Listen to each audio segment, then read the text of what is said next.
কান্না কর, কান্না কর।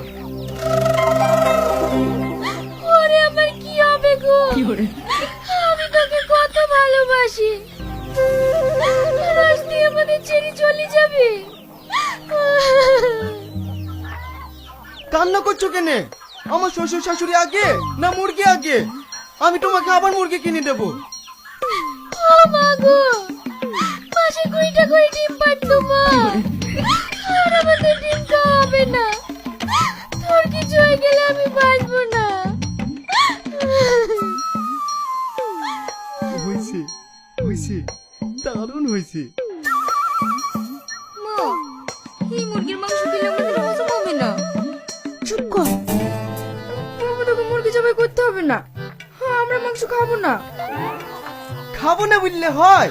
ঠিক আছে, তোমাদেরকে মুরগি মাংস খেতে হবে না। বাড়িতে খাসি ছাগলটা আছে, ওইটাই জবাই করছি। কি? খাসির মাংস? ঠিক আছে ভাই।